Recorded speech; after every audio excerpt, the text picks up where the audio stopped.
Hello everyone! It's me, mother of 3 little girls, Violet, Pink, and Gray. For today's video nga pala mga mother ay magpapaligo po ako ng aking bahay.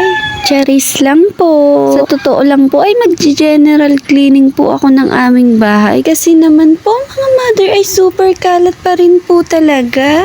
Yung everyday ka nang naglilinis ng bahay pero hindi pa rin pala sapat, parang ikaw. Charis lang po. Napapansin ko nga po dyan mga mother na medyo maalikabok na po yung sahig namin. At saka po ayan mga mother ay for the kalat na po talaga gawa po ng aking mga babies. Yan na nga po mga mother yung kahit anong gawin mo ay hindi pa rin sapat. Charis lang po. Ayan na nga po mga mother at pinagtatanggal ko na po yung mga nakalagay dyan. Ipinaglipat ko po dyan sa lamesa. Kasi naman po mga mother ay mag-uumpisa na po akong magpaligo ng aming bahay. Charis lang po. So nga po pala mga mother ay ganyan po talaga kami kapag naglilinis ng bahay. Minsan nga po talaga mga mother ay kapag nandyan si asawa ay katulong ko pa po pagpapaligo ng aming bahay. Pasensya na po kayo mga mother dahil ang aking camera ay nakatutok lang po. Kasi naman po ang mother nyo ay wala naman pong cameraman. Sariling sikap nga lang po talaga yung pagbibideo. Gawa-gawa lang din po ng paraan pag may time.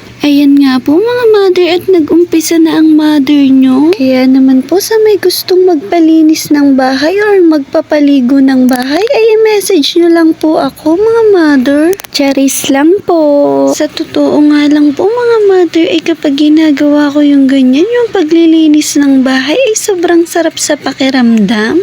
Yan na nga lang din po pala yung nakakawala ng stress yung maglinis-linis ka ng bahay. Kasi naman po ang paglilinis ng bahay natin mga mother ay kakambal na po natin yan bilang isang ina. Hindi na nga po mawawala sa atin yan lalo na nga po mga mother kung maliliit pa po yung ating mga anak. Yan po mga mother ay natutunan ko lang din po sa aking nanay. Naalala ko nga po nun mga mother na sobrang linis nga po talaga ng mama ko sa bahay. Yung araw-araw po talaga siya nagpapaligo ng bahay.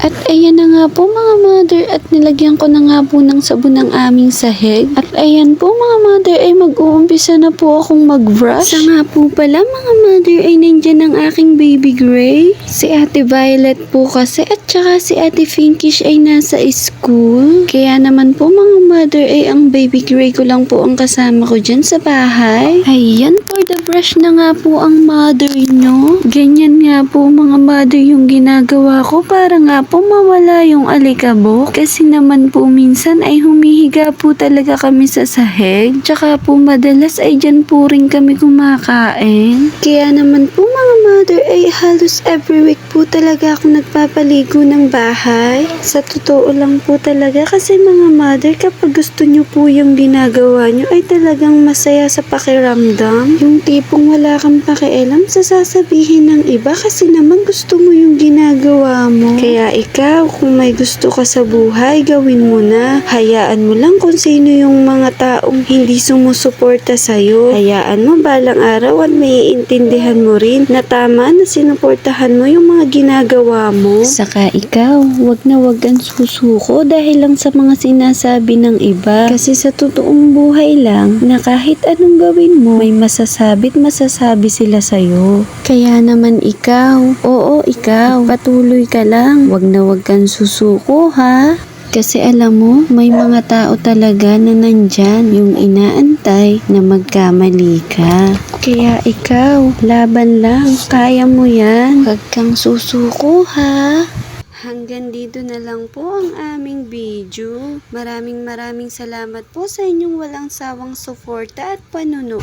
Huwag po sana nating kakalimutang magpasalamat sa itaas. Maraming salamat po. Thank you for watching.